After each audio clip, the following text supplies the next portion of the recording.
Okay, thank you very much, Chris. So, yeah, first of all, thank you for having me.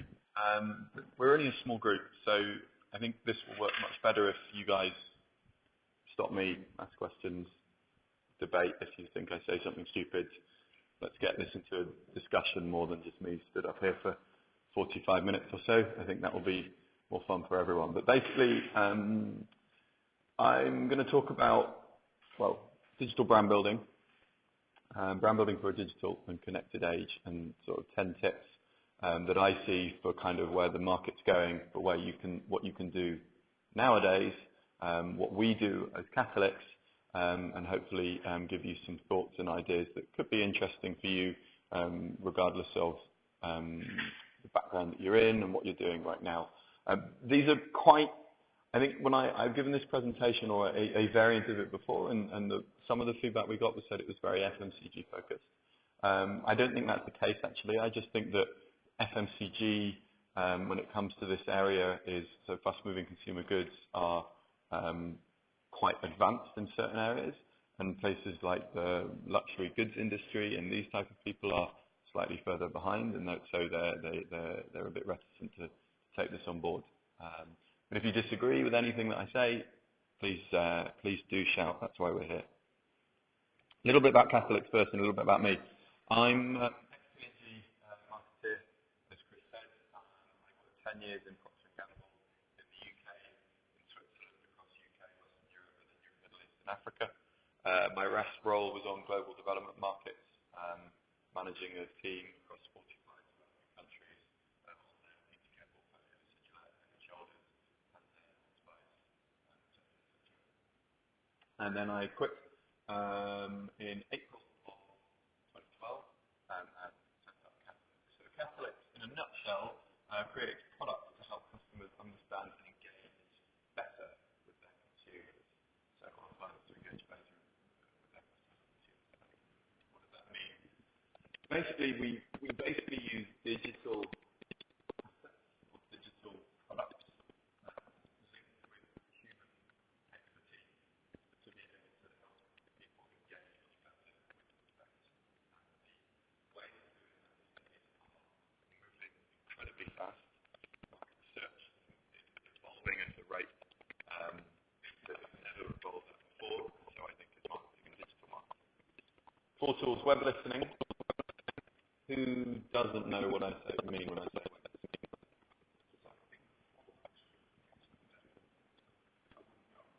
Okay. So web listening is basically looking in on conversations that are happening online, or mentions, we call them, that are happening online, and then creating insight from looking at a massive amount of it. So let's say you want to find out the royal baby today, and you want to take that, and you want to work that across the world is with that links with that positive, and obviously negative. You might want to understand who said what where.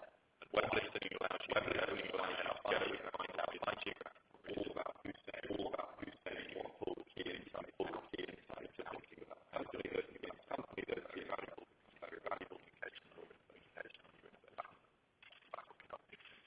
Why is it so interesting? Why is it so interesting? Well, it's the only research or consumer research technique where you don't have to walk up to a consumer and go, tell me what will fill in this survey. You're listening from a distance, so you get a much more honest. So if you take a focus group, 600 consumers will sit around a table at a focus group, they'll say what they think they'll start to become the marketeer in the room. They'll just be their normal self talking with their friends.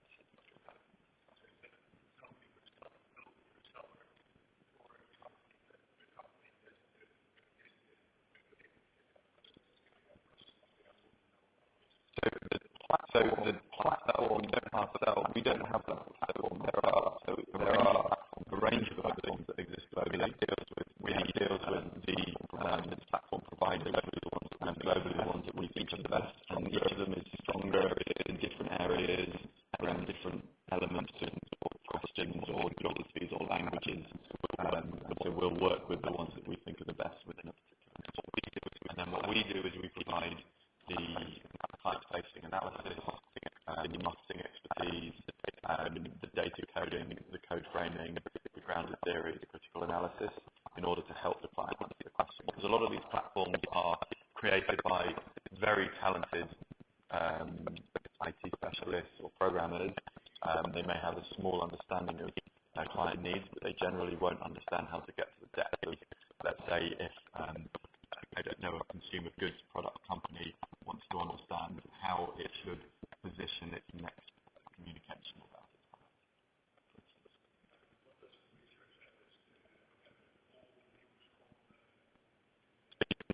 So you can look at all social media, all news, all forums, all blogs, all general websites, anything that's publicly available. So you can't look at, so you can look at Twitter. Twitter is completely publicly available. You can look at the fire hose of these sites, so you can look back 2 to 3 years, depending on country. What you can't look at is an instant messenger conversation that's happening on Facebook or on if someone set their privacy settings on Facebook or on another social media. You can't access that data because it's private.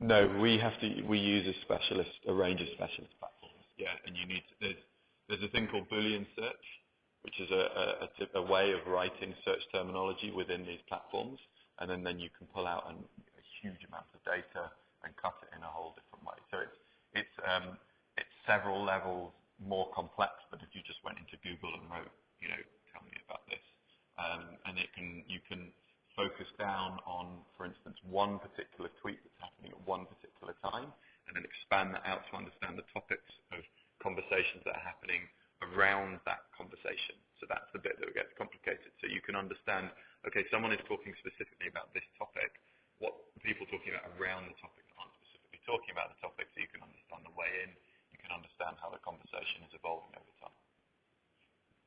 And then what we do as well is, if we've got, let's say, 15,000 mentions on a particular topic, we'll then code frame that to understand what are the trends that are evolving through that. So an example of a case study that we've done is, how has the emotion in London changed before and after the Olympics? Because the London Olympic Authority wanted to understand if the Games had overall left a positive legacy on the city, and actually during, were people increasingly positive or increasingly frustrated about how the Games was evolving over time? And you can get instant feedback, so you can go into them and then they can react accordingly. Massively. Far more so than anything.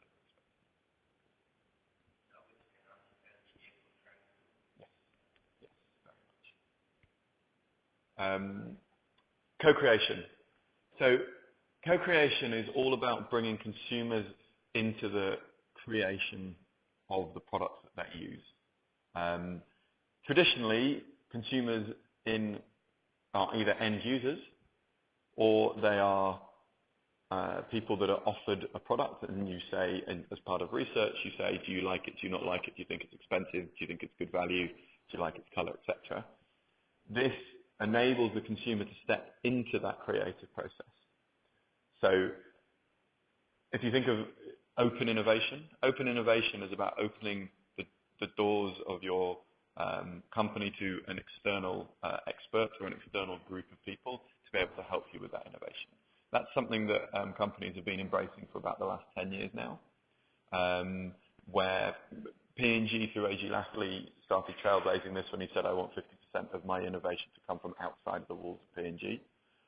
Henry Cheeseborough was the academic influence that created the terminology open innovation. And so from an R&D point of view, companies have realized that there are always going to be far more experts on the outside of the company to the inside of its walls, and people have started putting in place ways of embracing that. Co-creation is about doing that in the consumer sphere. So it's about saying, previously what we did was talk to ourselves, our R&D guys, our creative agency. We thought we knew our consumers as well as possible.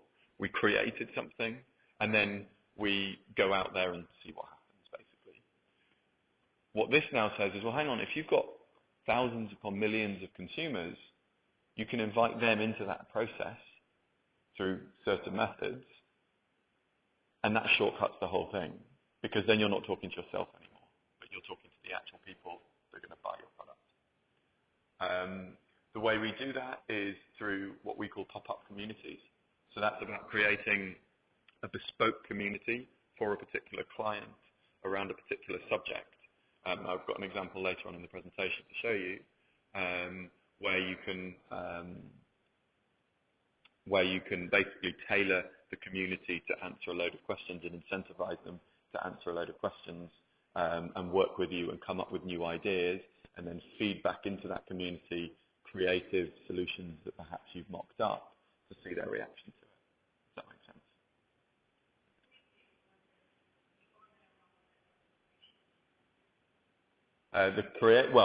The creativity will lie within the advertising or the marketing or the communication will generally lie within the company. So consumers, in the marketing and innovation, you'd rarely come up with I've never seen an IP issue when it comes to marketing and creativity.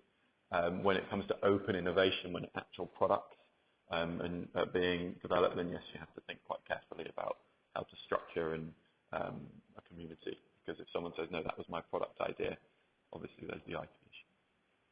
Social media, obviously, when you think about web listening, when you think about co-creation, that means that we have to have an intricate knowledge of social media. If we're setting up pop-up communities, that means we have to be able to set up communities very, very fast, of 100, 200 to 500 consumers over the course of a week or so.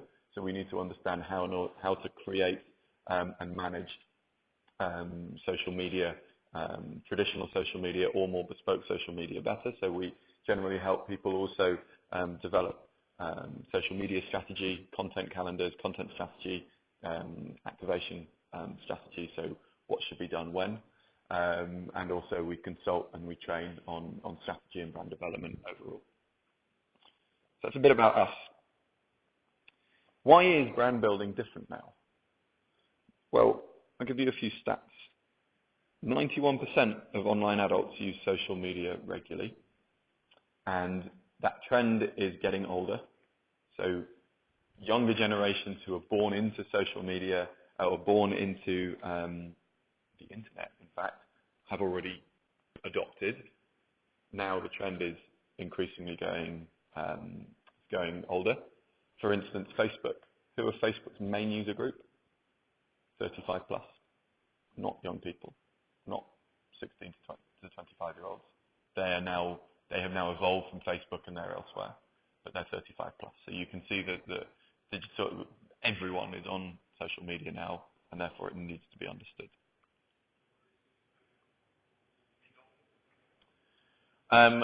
So much more fragmented. First of all, they don't like Facebook because they know their parents do. So they don't want their parents knowing what they're talking about. Teenagers never do. So that's the first thing. So they'll generally be on things like Kik Messenger, on Snapchat, on specialist forums around specialist interests.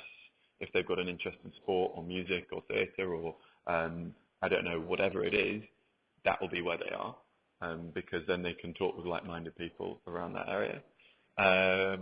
If they are more creative, they might be working through videos through YouTube.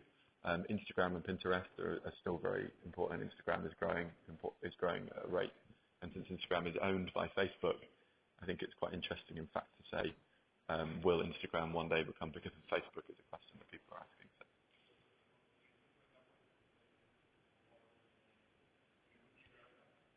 Sorry, say again?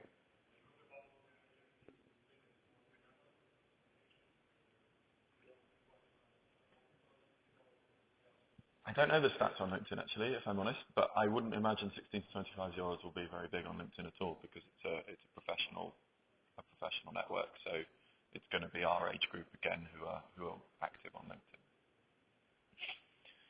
Next stat: 39% of the time someone walks out of a store without buying in the developed world is because of a smartphone. That's huge. And the reason is because people go into a store and then they use their smartphone to research live while they're in the store. So they actually now use stores to understand, to go and physically see a product and look at it and play with it. Then they go home because they know they can get it cheaper on eBay. So people are doing that all the time. And it's a big problem for retail. I have a friend who's a marketing director at the Body Shop in the UK. And he says they've got massive issues now because they don't know how to remunerate their in-store salespeople. Because the salesperson could have done a great job converting someone to a sale that was made on eBay. So you can think that these kind of consumer changes in consumer behaviors has big knock-on effects. Six,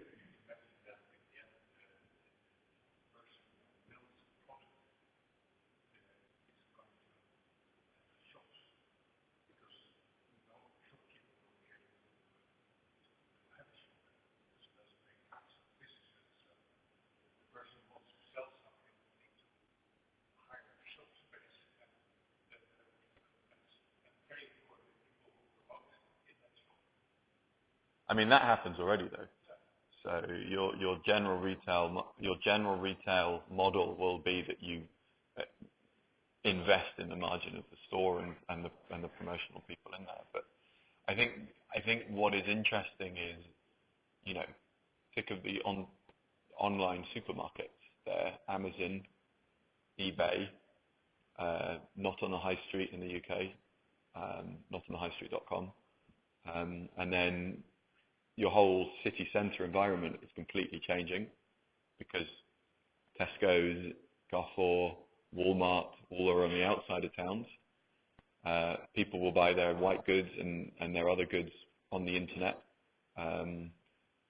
In town is now much more about experiences rather than shopping. So food, specialist shopping experiences. Markets are coming back now, sort of like fresh food markets and this kind of thing are now becoming quite interesting as the whole environment.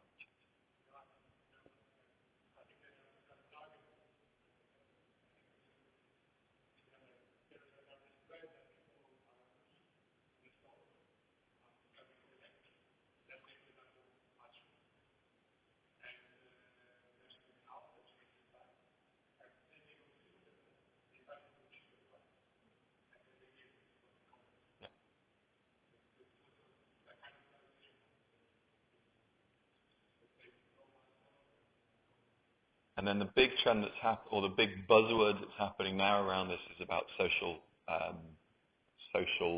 commerce.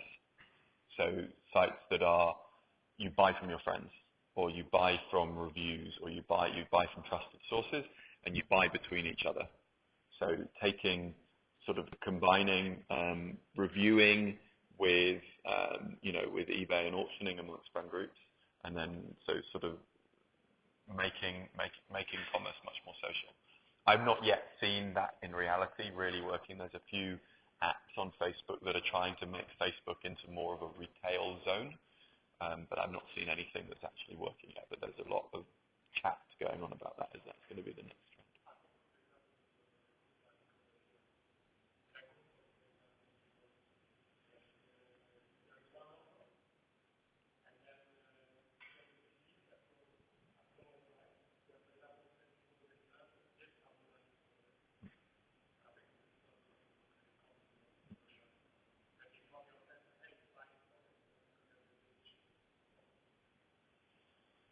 Sixty-one percent of internet users research products online. I don't think that's a particularly big or mind-blowing stat at all.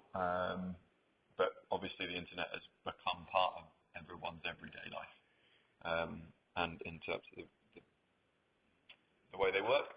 This one blows my mind. Though 90% of people trust online reviews, 14 trust advertising. Now, online reviews come from strangers. They come from a completely untrusted source, if you think about it. They can come on TripAdvisor from the hotel themselves.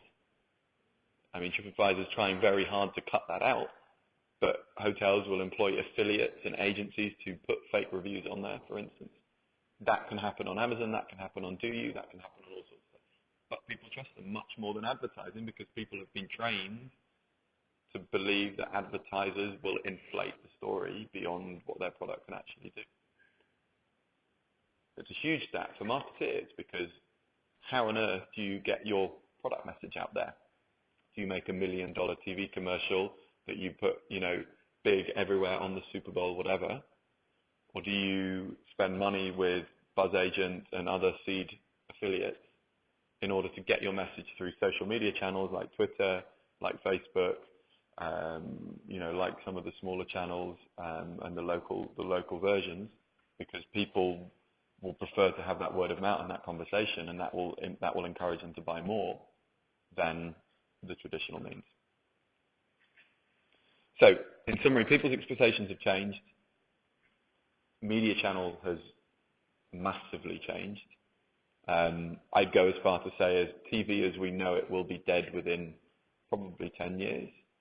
I mean, if you think about it, children being born now will look at us who are used to watching TV in a, linear fashion. I just don't think that will exist. We may still be trained to do that, what's on at 9 o'clock tonight, but children of today, already, my brother's 18, he doesn't watch TV, he watches YouTube. He might watch Top Gear or something because he knows it's on at a time that he's at home, but no, he watches YouTube and he streams video live from all sorts of pirate sites because that's what people do now. And therefore people's habits have changed massively. Multi-screening in the UK, I think they say it's over 50% of kids will now multi-screen with 2 or 3 screens 100% of the time. So they'll never watch just TV or just their computer. They will have 4 or 5 things going on at the time that they're switching and moving between and complementing with each other. So I've got about 25 minutes, so I'll skip through a couple of these, some of these slides, but I want to go quickly through kind of the 10 tips that we're kind of seeing at Catalyx and that I think can be interesting in terms of marketing. First of all, you heard me talking about web listening. It's so powerful. So existing online conversation for new insight is the first thing that can happen.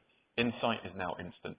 Insight doesn't take 3 months to find. It doesn't take 20 focus groups and a usage and attitude study that costs you thousands and thousands of euros. It's instant. It's available. It can be done with a whole heap of people, and you can find stuff out very, very quickly. I'll give you an example. The line on the top is basically mention stream. So when a particular search string that we've been looking at, what's happening over time. So you can see that over November there was this big spike because obviously there was an event that happened on that day that is causing the news to happen. And then you can also see that there's this pickup after January, and a sustained pickup of 6 months, which means that something is influencing that online conversation. And when you look into that online conversation, you can see what's going on here. Basically, the long and the short of it was Jessie J, who is a famous singer in the UK, decided to shave off all her hair for cancer and run a cancer research campaign around hair removal, and that influenced the entire discussion around this particular category.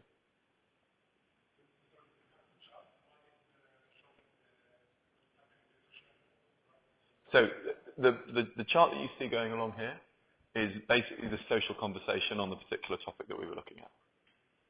The bubble that I focused on is we've looked at this and we've gone, well, this is really interesting. After January, suddenly things have picked up massively and stayed at that level. That's really unusual for a conversation. Normally things... And then this...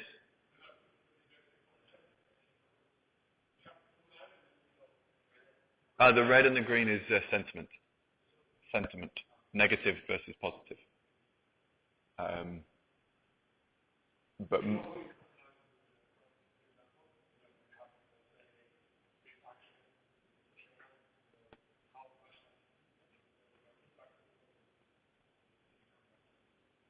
I mean, that's an impossible question to answer, honestly, because it depends on a whole heap of different things. It depends on what is actually influencing the conversation. It depends on, was it your company that influenced this conversation through the campaigning and the marketing that you did? Or was it, as in this case, a celebrity that's got nothing to do with you? Now, the question is then, now that you know this instantly, how do you react instantly?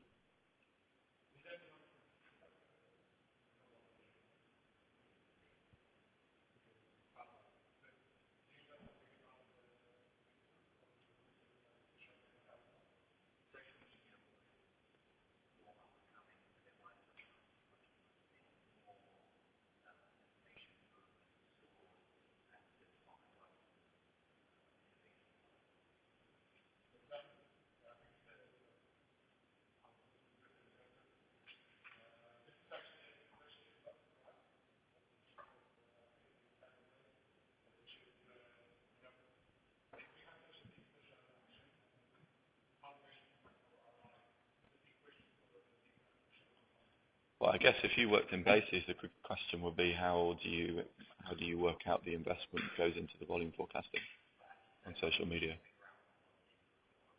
Yeah.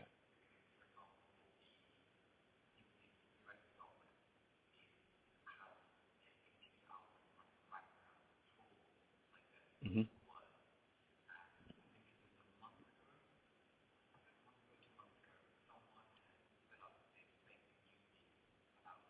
Mhm.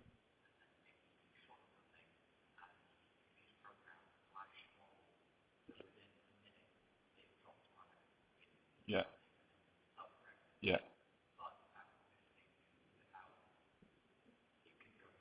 It's petrifying, right? You think about it. Yeah.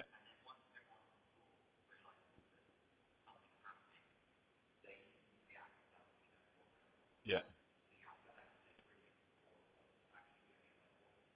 Yeah.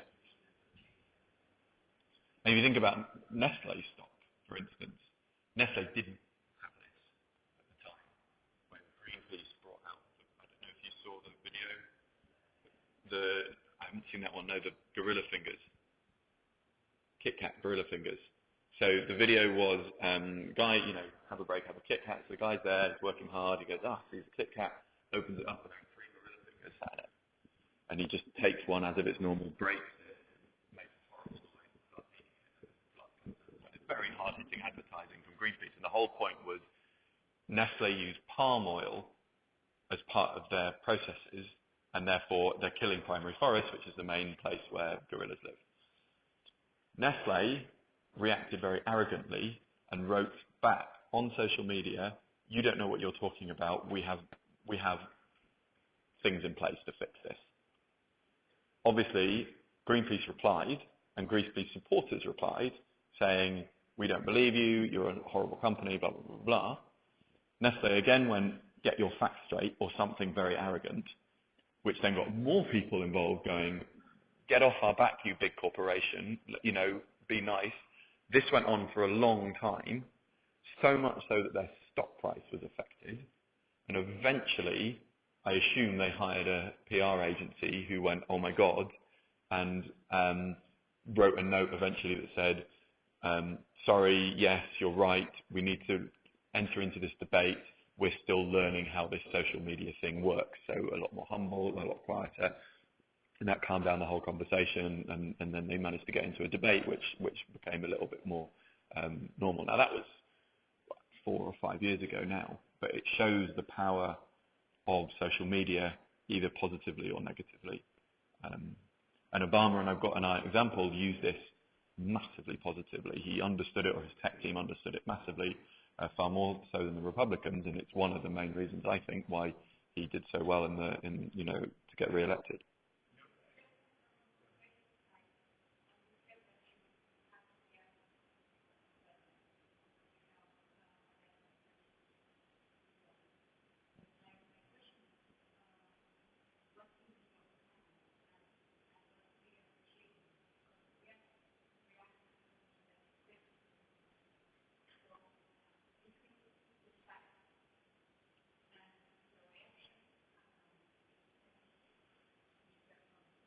It's a great question, and I think there are several answers to it. I think the first one is you can plan to react in certain areas. So what you can do from a positive point of view is you can have 10 pieces of content ready to go.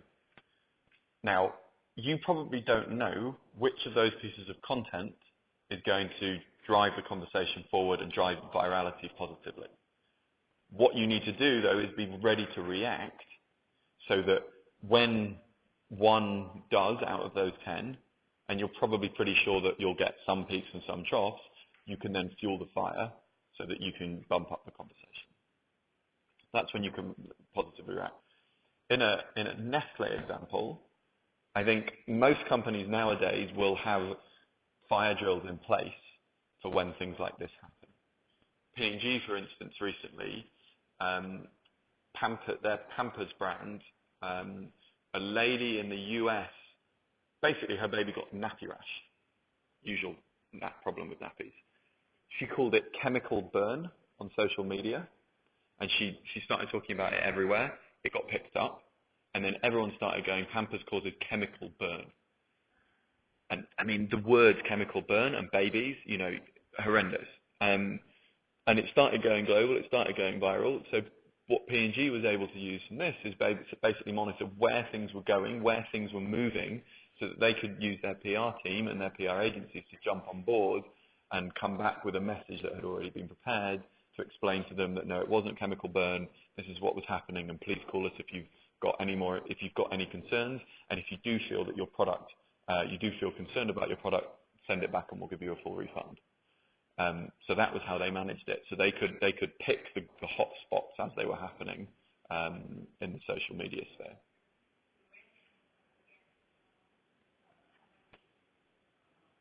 Mm-hmm.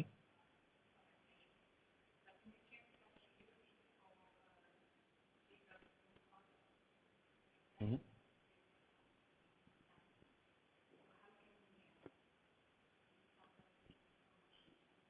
In terms of product development.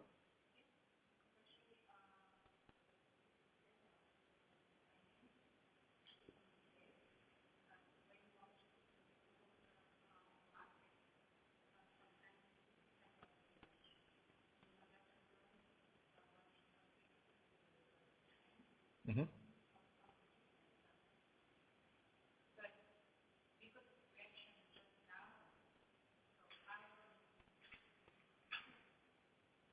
I think it depends on what's happening to how to react. So let's say you launch a product, people start talking about it. Then you would react to that, just as you would react to a marketing conversation. You would work with your creators and your agencies and the people there to fuel the fire in a positive way to get the content on that part. Or let's say everyone suddenly starts talking about your product on Twitter as opposed to Facebook. You might want to suddenly start focusing, buzz campaigns specifically on that social media engine and not so much on Facebook from that point of view. Let's say, as what happened to Microsoft when they showcased their new games console, and actually it was the opposite. Everyone said, oh, this is really complicated. You've got to be online to be able to use this properly. It's really expensive.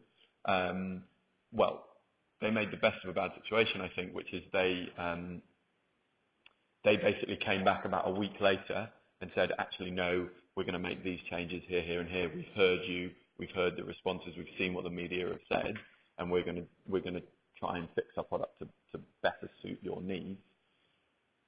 At the end of the day, though, when it comes to product innovation will never be a quick process. So they've spent millions of dollars and many years creating this new games console. It's arrived with a negative reaction. They need to do the best they can to fix it and mitigate those problems so that when it does hit the market, they'll have support it.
So I'm gonna skip through a few slides because I want to get through the presentation.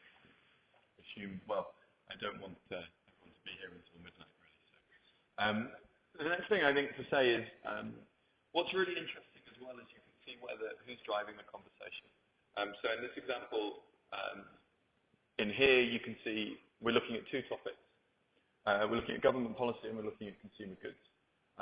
And in this case, we were trying to understand if discussions or changes in VAT and changes in tax generally was driving conversation of consumer goods because there had been some noise and some protests in the country that we were looking at that would suggest that they were. What we saw was that 90% of conversations about consumer goods was happening on forums. So consumers talking to consumers about what product should I buy, what's really good, where should I buy it, I'm going to go and often do this activity, what would be interesting. What the company thought was that the government policy changes were causing lots of people to start moaning and grumbling and getting really upset. What we found was that actually noise about the government policy was being driven primarily by the media. So news sites, push content was being pushed out there by 40% of the mentions that we found, and only 27% was coming out from forums. So what does that mean? It means that actually consumers weren't really that interested in the government policy. They were much more interested in, I'm going on holiday, what camera should I buy? And it wasn't affecting it in the way that the brand team was thinking that it was going to. So you can suddenly see correlations happening in data that otherwise people start jumping to conclusions. I don't want to say it's a live project with the brand, but yeah.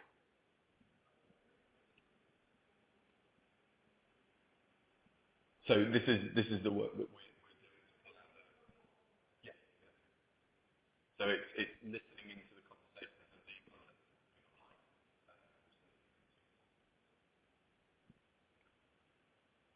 I've changed the data slightly, but this was on a specific topic. So the team we were working in wanted to understand how the perceived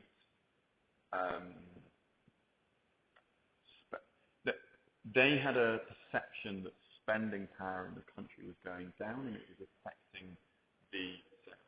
I can't say because it's a project that we've done with a client, so I've changed the stats, but the data here is not real data, but it's based on true events. So yeah, they wanted to understand if what they were thinking and if what they were hearing was actually the reality. And what this showed to them was actually the situation was far better than they thought, and it's just that their communication strategy was potentially a little bit off, and particularly for the target group that they wanted to talk to.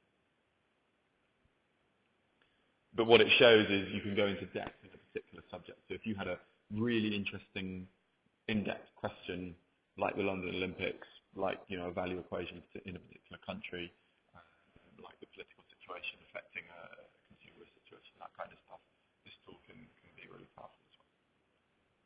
I won't go through these. Okay. So the second thing about online, be where your consumer is online. Seems simple, right? Brands and marketing people don't actually get this right very often. I'll give you a stat. 1.3 billion people follow a brand on social media in the world. 1.3 billion. It's huge. And that's a like or a follow or some kind of thing on Facebook, on VKontakte, on a blog in Japan, on the local equivalents. 12 million interact with that brand in any 1 week. So of that 1.3 billion that are apparently friends of that brand, only 12 million actually interact with that brand, actually engage with it in any 1 week. And that's because historically, and you must have all seen this, brands like me on Facebook. Please like me on Facebook. Like what I'm doing on Facebook. Or they're bringing out content, which you'll see in a minute, that is just completely doesn't link to their brand messages, so that they get their like number up, so that internally they can walk up to their management and they can say, we've got 1.5 billion likes on Facebook or whatever it is. When actually, after they've done that, consumers go off and run their own lives because they're busy people, they've got families and they've got friends, and they actually much prefer to engage with, their friends from school that they knew 10 years ago to, brand who's just given them a cute picture of a cat. The other question is, should you be necessarily on Facebook as a brand? Do you have to be? I'm a marketing agency. Yes, we have a Facebook profile, but I probably will remove it pretty soon because the people I'm targeting aren't interested in me while I'm on Facebook because I'm in a workspace in their head and they're in a kind of entertain me space. Should I be on LinkedIn? Yes, probably. And a lot of people have gone, Facebook, I need to be on Facebook. But if you're targeting 16 to 25-year-olds, you should be on Twitter or Instagram probably in certain cases. But if you're targeting us, sort of 30 plus, you should probably be on Facebook, particularly if you're a local business targeting a local group of people. So the Burger Foundation in Geneva has done this very successfully. They've built up a following of 6,500 people, I think. And they're a burger van that just works in Geneva because they're saying, we'll be in Pampelé here on a Sunday.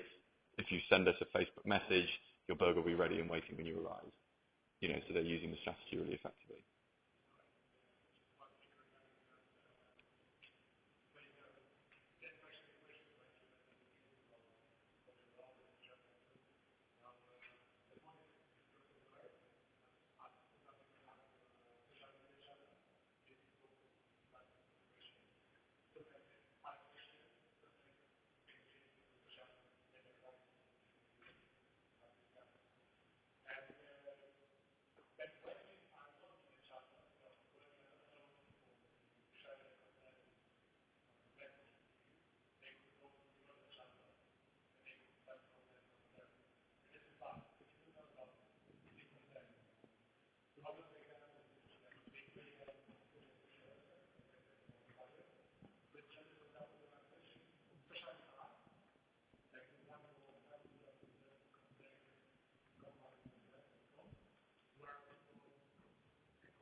Especially if you're not engaging in place.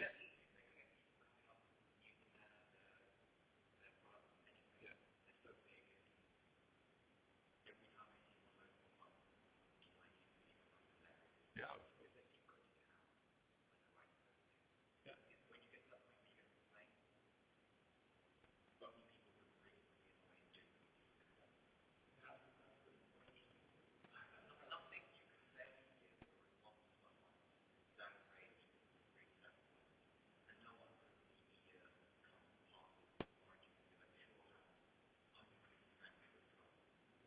Where's an interesting community? So we worked on Old Spice, the deodorant.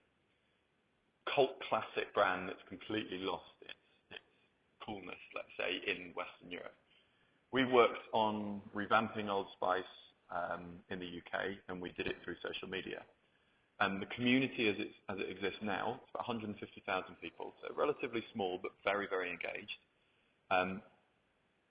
Has got to the point, and it's because it's such a cult classic, that people are going on and bashing Old Spice, and other consumers are going on and telling them to get lost. Just saying, you're not wanted here, or your comment's stupid, we're not interested, without any intervention at all, which for me is a successful community, because then you've got your own consumer policing. Yeah. Yeah. the awards, and it was fantastic. Yeah. And so that's what helped build off the back of it. Orange needs that level of emotion if it's going to ever have, a place that's going to be anything other than it.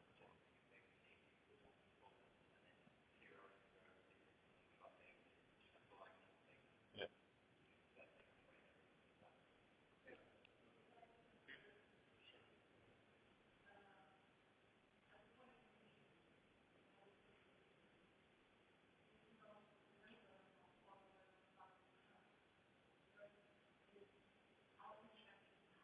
absolutely.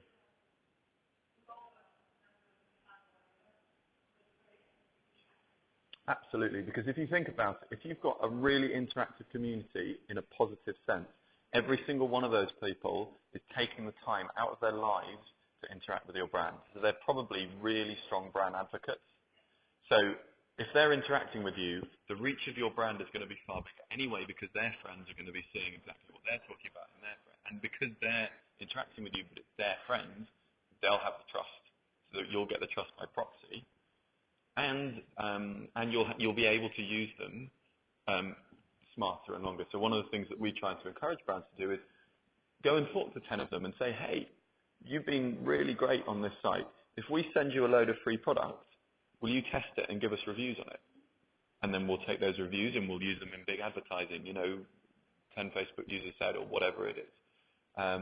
So yeah, absolutely. It's level of interactivity. It's amount of content generation, much more so than that initial number of fans that you have.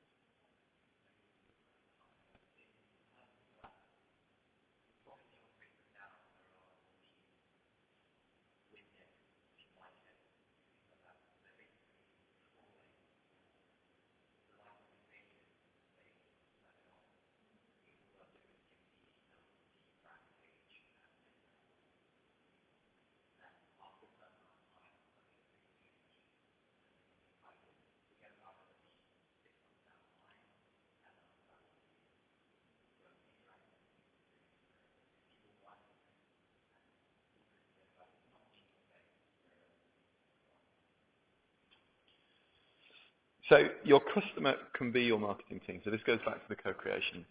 And if you think about it, most companies these days have got very lean, have made a lot of redundancies, have competition is fierce, bottom line is incredibly important. So going back to your point about engaged people, if you've got people that can do your marketing for you in the extent of actually push your message out there, or even before that actually create your message, then suddenly you're tapping into 100 or even 1,000, smart, creative people, much more than the 7 or 8 might be in your marketing department in any one particular brand. So one of my favorite examples of this is the WWF.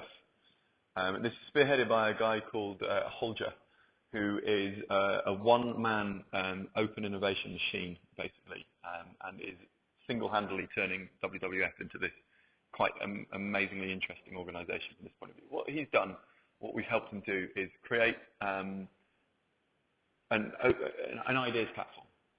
WWF has an issue, right? WWF issue is this. If it's got a cute panda, they get money for it.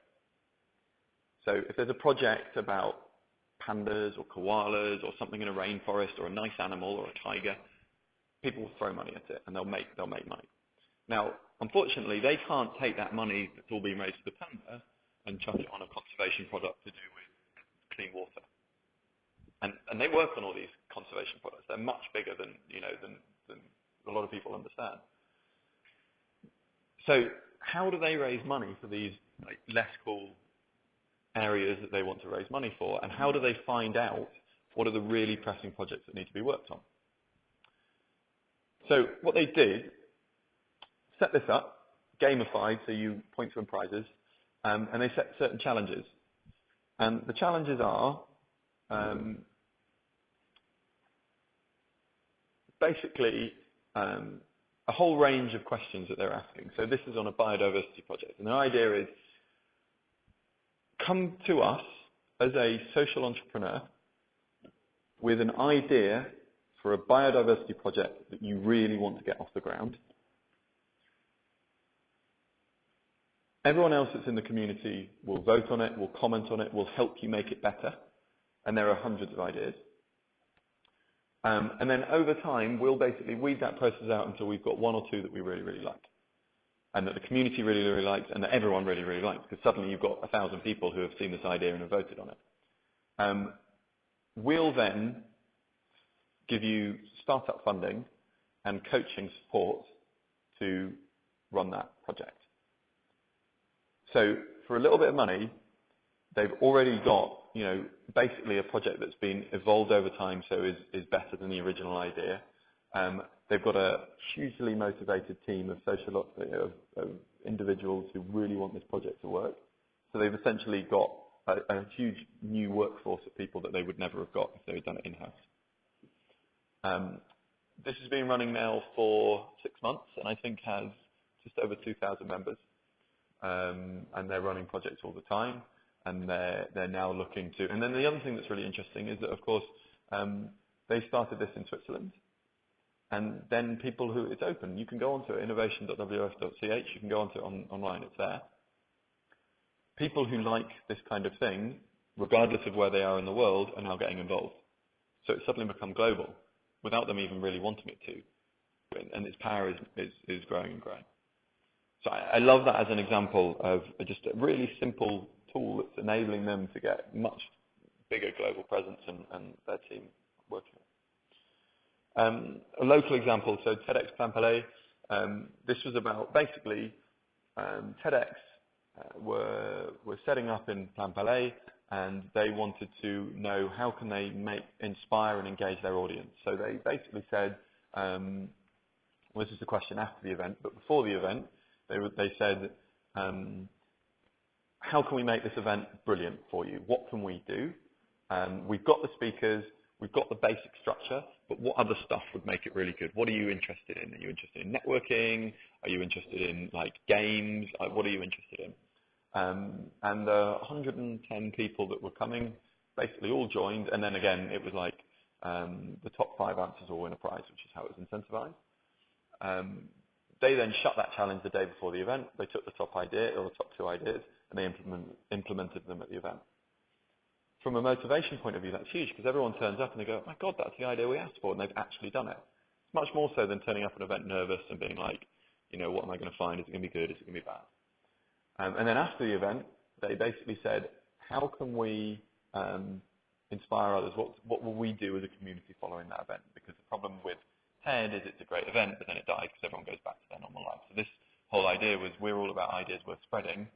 How can we take a one-day event into a one-month conversation? And so we set this up for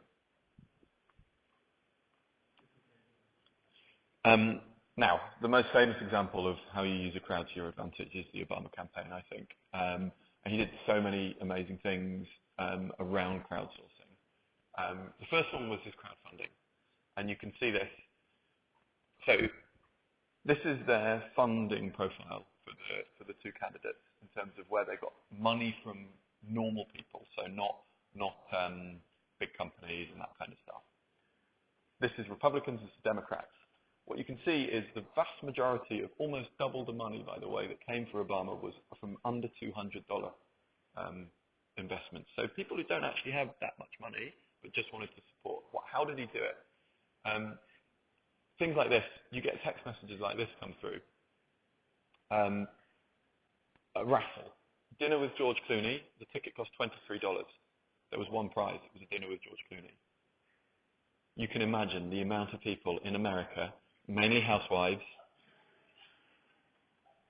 who put $23 down on that. A dinner with Clinton and Obama, $3. For $3, you have the chance to go flown to the White House, all expenses paid, and sit down with Clinton and Obama and have a night with them and ask them whatever you want and share your concerns and blah, blah, blah. $3. Again, so many people. And the Obama Classic raffle is a round of golf with Obama. Again, $3. You can imagine just people, that's kind of cool if I went. Crowd intelligence and crowd labour. So what they did here was, again, text messages and app, and through their app was basically getting people to do their work for them. So become a volunteer. We need people to go and knock on doors and tell people to come and vote today. Canvass opinion. So we need you to go around and understand what's going on in your local community. And the thing that they said won Obama the election was his knowledge of local communities. So they seem to have this unbelievable data set of what was going on in pinpointed accuracy at areas of America. Then what they do is they use their community leaders, who are now armed with this data, to go out and to canvass opinion, to talk, to find out, the swing voters and so on and so forth. And that was all done through this type of stuff. And then the communication. I don't know if people remember this, but when he won, 4 more years, hugging Michelle Obama, and just simple tweet, and it got it was the biggest ever tweet at the time. It's not anymore, but at the time it went global and viral and blah blah blah. Simple tweet. So built the opinion and so forth. So brilliant, I think, for that. I'll come back to this if I've got time, because this is the most famous example of crowdsourcing. But light touches over loud noises. I really like this one.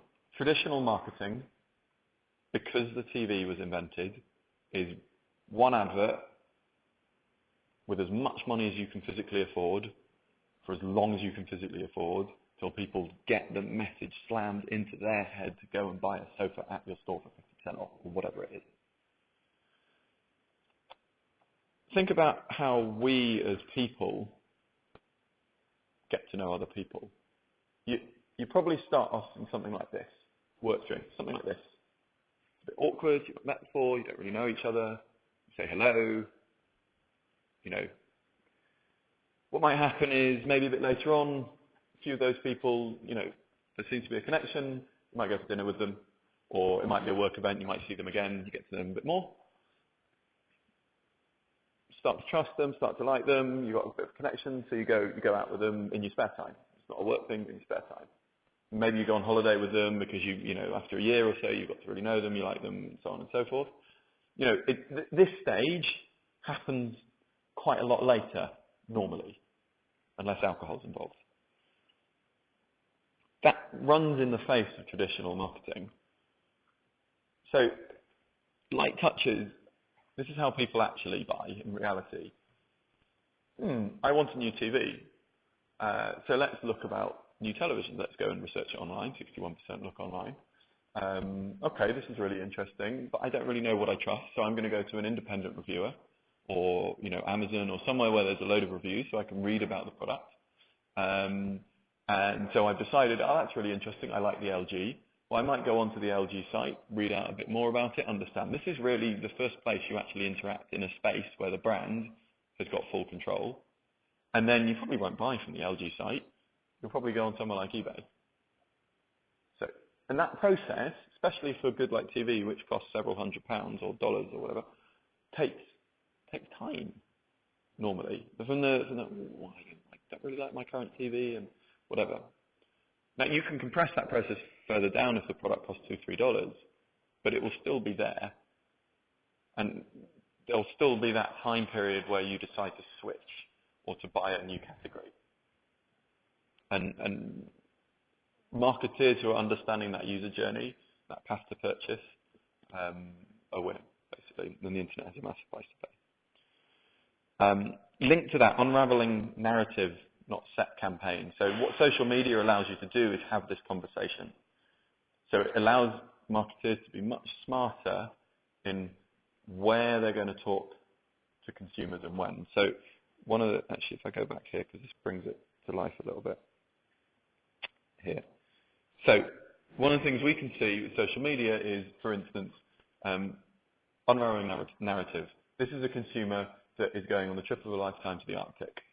And he wants to buy something to do with the camera. I think a filter, special filter for his photography. What this says is, in that particular product category, how are people talking about the product? How are they getting to, okay, I'm going to buy? And so you can see here, broad question around quality, around product comparison. Several rounds of product comparison while he's learning a little bit more. What's the right product? What's the right brand? What's the right quality? Do I need it? Do I not need it? He's probably by about this point made a shortlist. And only then is he talking about price, and is he talking about, so where's the question? Yeah, filters certainly too. In fact, the last thing he's talking about is price. Before that, he's talking about where do I buy, and then he's finally talking about price. Now, what was interesting in this example was, again, the brand thought that price thing was up here. They had no idea. People weren't interested in price. They were interested in dreaming, aspirations, and so forth. But why is that so important? Because as a brand, you can choose to come in here, you can choose to come in here, you can choose to own the whole conversation, and the way that you talk is going to be different. You know, if you come in right at the top, you're trying to help people dream. You're saying, go to the Arctic and take amazing photos. If you come in here, you're saying, our product's better than the other product. We know you want to go to the Arctic and buy this. We know you've done all that, but our product's cheaper than the other product. It completely flips the way people communicate. And the other example I love about this is, everyone remembers this. Red Bull are brilliant at unraveling narratives. Everyone remembers this, and everyone thinks, well, Red Bull got involved in what? This happened in October 12. So, summer? You know, Felix Baumgartner got involved. No. Red Bull got involved 4 years before the jump. So they got involved when, right at the start, when someone said, we're going to try and beat that jump that happened, you know, in the 70s. Would you be interested in sponsoring the whole thing? And they went, yes. And you can imagine most companies would be like, what? No. Come back to us in 2 years when it's actually possible that it might happen, and we might throw a bit of money at it, and we might throw a bit more at it. And they've done this again with music. So they've been supporting grassroots music in America for 4 or 5 years. And now they're running huge music festivals in America, you know, urban music events and all sorts of things. And AWOL Nation, which is the track that that supports a YouTube video that's gone viral about a bass jumper that's amazing, that you may have seen. It's called Grinding the Crack, where the guy basically jumps off a mountain and then flies through a crack 2 meters from the ground. It's insane. That track itself is now charting and is one of their tracks, and they've used all their other media outfits to bring it through. So you can see they really got this from the start, and a lot of brands haven't. A lot of brands are far too impatient. Social is strategic, not just for cat pictures, as I said. So shame on these brands; they should know better. These are people, as Yusuf Faisal, who are looking for likes. You know, hit like if Airways is your favourite chewing gum, and share if you get that Airways kick, or ignore if you've got a life. You know, it's time for round 2 of our Battle of the Flavours contest. Tell you which one you flavour. I mean, it begs belief. This one, honestly, what? This one, with it being National Pet Month, we want to know if you're a cat or a dog person. Okay, great, it's cute. But McCain make potato chips. There is no link. It's just, we know people go, oh, it's a cat picture. So, and then, you know, on the flip side, there's Nike, who do this brilliantly. This was done this was done the evening of the US Open. Nadal won.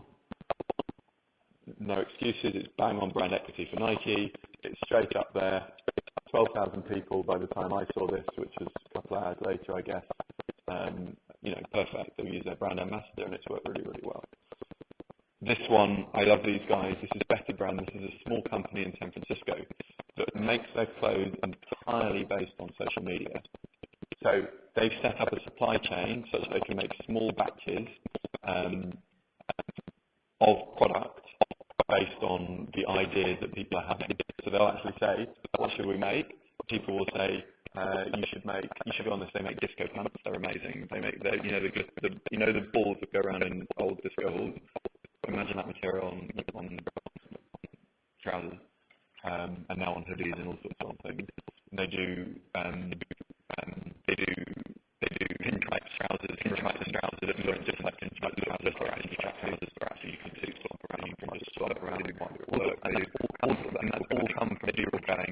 They do reflective inners, so like people who drive bikes just turn their jazz right here, and this part here is a reflective cycling, so that when you cycle all sorts of things, and it's purely social, and they'll try a batch of 100 based on the idea that's been voted on by their 10,000 followers, and then if it works, they'll go more, and if it doesn't, they'll discontinue and try something else.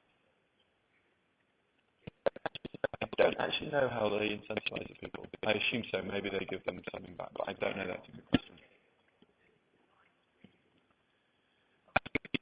I think, in many of these cases, for instance, when we find we're incentivizing, if we're looking how do we incentivize people, categories like clothing is emotional, so people will get involved just because you've got a passion for clothing and therefore you get involved. Categories that are specialist, for instance, work on like adult incontinence. It's a taboo subject. People just wanted a place to talk about their problem that was completely anonymous. Things like household cleaning, no one can be bothered, so you actually have to find a way to incentivize. I'm not going to talk about that. Be fast. I should be faster.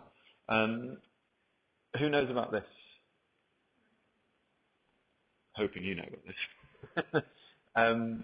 Okay, so lots of brands, marketeers, big and small companies spend a lot of time internally going, should we not? What do we think? Can we get away with it? And then 3 months has passed. Having worked in P&G, the process is incredibly painful. To get a piece of copy out like this can take months and months and months. Oreo, during the Super Bowl, obviously huge American brand, Super Bowl, biggest advertising festival of the year, basically. The story goes, Super Bowl final, the stadium, half the stadium in about the third quarter plunged into darkness for 47 minutes. In that 47 minutes, Oreo got this single tweet out. The next morning, that was on the front page of the Washington Post, front page of the New York Times, and globally gone virally, and is still trending now. I'm still using it as an example. How do they do it? They said to their marketing team, their external relations team, their legal team, their agency, their creatives, their designers, we're going to sit in the same room with all the right stuff that we need, and we're going to watch the Super Bowl together, just in case something like this happens. Because Super Bowl, something might happen, it could be a bad tackle, it could be whatever. Plunged into darkness, they were like, right, what can we do with this? Did that super simple from a creative point of view, quite easy to mock up. Bam, done. Took them 12 minutes. Other brands did it. A P&G brand, Tide, did something similar, but it took them a bit longer, and this is what hit the airwaves. Because they were the fastest. The other thing is everything is an experience. People no longer buy airplane tickets. Oh, sorry. Everything is an experience. So people don't buy airplane tickets anymore. They buy air experience tickets. People weigh up EasyJet versus Swiss. Yes, on price, of course, but on Swiss I get a little chocolate. And on EasyJet, they're going to be really moody, for instance. I've actually had a horrific experience on Swiss the last 3 days, so actually I'm the opposite. But these guys do it best. Has anyone seen one of these? They're called Up. They're made by a company called Jawbone. It's a bracelet, right? It's not a bracelet. This comes off, goes in your phone. This is measuring everything about you. It measures your calories. It measures your sleeping. It measures when you wake up and when you move around at night. It measures all sorts of things. Then the app that's linked to this, for instance, you can take this, you can take a photo of that, and it knows the calorie content, the fat content, and everything in it. And the whole thing all links together, so it's building up your lifestyle experience. And it looks quite cool as well. You can see what it does. The company's called Jawbone, and the product's called Up. Sleep and nap tracking, activity tracking, food and drink tracking, mood tracking. So you can tell the app, yeah, I'm feeling a bit down, and then what it'll do is it'll correlate your mood to the food you've eaten, to the activity you've done, to your daily activity. Alarm, so it will wake you up based on your sleep pattern. So it will say, okay, you need to wake up any time between 7:30 and 8, but you're in deep sleep at 7:30, we'll wait until 8, or you're in light sleep at 7:30, okay, we're going to wake you up now because you'll feel better during the day, and so on. And of course, once you've worn it for about a year, it gets smarter and smarter because it learns more about you. How can you personalize? Everything is being personalized now. I mean, Jawbone was personalization as well. But everything is now about personalization. I love this example. Walgreens is a pharmacy chain in America. They built an app. The bit I like actually is the refill. So they do a couple of things. In America, prescriptions come in these jars like this. Each come with a barcode on. If you take a picture of the barcode while you're at home, and then you go to your local Walgreens store, which is geolocated because it's all linked up to Google, there's a special line for people that have done that in Walgreens, so you don't have to queue with everyone else, and it tells you, it's like your prescription will be ready in 5 minutes. You just walk up, get your prescription. Not only does it do that because it reads the barcode, which is linked to a system, it sends a message to you and says, it's time for you to renew your prescription because you're laying low in pills. Because it says if you've had 3 pills a day for 20 days, you'll be out of pills, you need to go and get some more. And then the more you use it, the more it rewards you. So the more data they can get from you, you get coupons, you get adverts, you get rewards, and so on. Why is this? What's good for Walgreens apart from customer experience? Data. They're getting huge amounts of data from people, and people don't care because they're getting something back for it. So all this stuff about data privacy, no one really cares if you get something back for it. And actually, what are Walgreens doing for it? I mean, they're not selling it to the CIA. They're using it to give you an even better customer experience. So everyone wins. Google Maps is just about to launch an upgrade. And it's an upgrade that will learn about you, learn who you are, learn what you do, learn your habits based on the previous stuff that you've written. Simple example, let's say you write Mexican restaurant. It will pull out the local Mexican restaurants in the area. It will change the view to pull out the streets that are the most accurate to get you there. So it won't just blue line it, but it'll be like, okay, you're on foot, and this is how you walk. This is the journeys you've taken before, and it will say, okay, here are a couple of, tiny little side streets that no one really knows about, but now you can walk down there and you'll get there quicker. It also changes the other preferences that are around the Mexican restaurant because people like you, after the Mexican restaurant, like going to this bar or club. Complete personalization, and again, get smarter and smarter as it knows about you. Final thing, to be a bit aspirational, start thinking about wearable media if you're working in marketing. So this is my final slide. Google Glass exists. You can buy it for $1,500. It's not on general release yet. It's only on allocation for the people that ask for it. But the overwhelming, I saw the first Google Glass that entered into Europe by a guy called Robert something or other. I can't remember. He's a massive. Do you know this guy, Robert? Massive blogger, tech blogger.